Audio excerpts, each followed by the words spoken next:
heures, des plongeurs scrutent chaque égout de Biarritz pour retrouver l'un des ouvriers. Pris au piège, ces ouvriers qui travaillaient dans les égouts n'ont certainement pas entendu l'orage qui éclatait. Hier, cette compagnie de CRS a reçu l'ordre d'évacuer un campement illégal de gens du voyage. 280 caravanes, plus de 1000 personnes au total. Le face-à-face est musclé, la panique s'empare du camp. Les intempéries à Biarritz, un homme est mort alors qu'il travaillait dans les tunnels des égouts, littéralement emporté par un flot d'eau. C'était ce matin. De fortes pluies ont provoqué des débordements de l'Adour et de la Nive à Bayonne. Certaines rues, notamment du quartier historique, sont partiellement inondées depuis ce matin. La municipalité recommande aux habitants de ne pas se rendre en ville et d'éviter d'emprunter certains grands axes.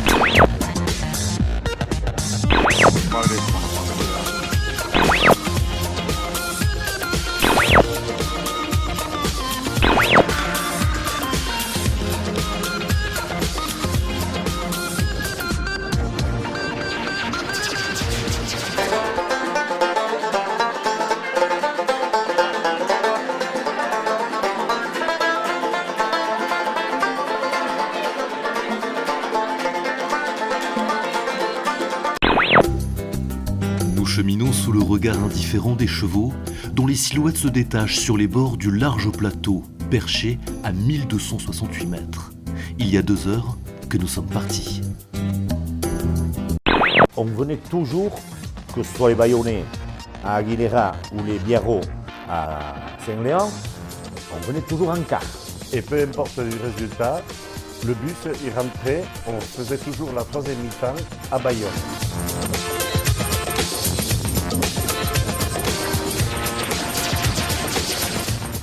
Un pari en passe d'être gagné. D'ores et déjà, plusieurs entreprises ont annoncé leur venue sur ce site. Exemple, BHR, spécialisé dans la conception d'hélicoptères low cost.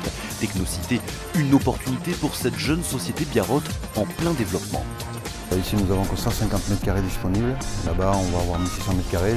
Pour nous, ça va être un tremplin pour passer à la taille industrielle. Moshi moshi, Mukai Martin nandesu keredomo, Mika-san irashaimasu ka? Au fond des yeux de Martine Mukai, il y a à Tokyo ses immeubles, ses lumières, son rythme et ses sons. Après avoir vécu 33 ans dans la capitale du Japon, elle est venue s'installer au Pays Basque pour créer son entreprise spécialisée dans le commerce équitable.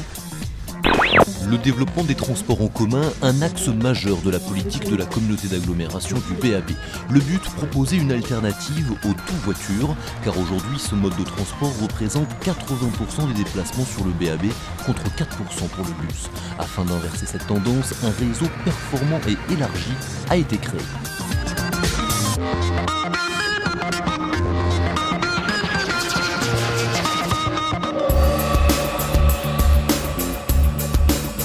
Nos objectifs à très court terme, à moyen terme, c'est simplement d'être représentés au sein de l'équipe professionnelle d'une manière encore plus importante.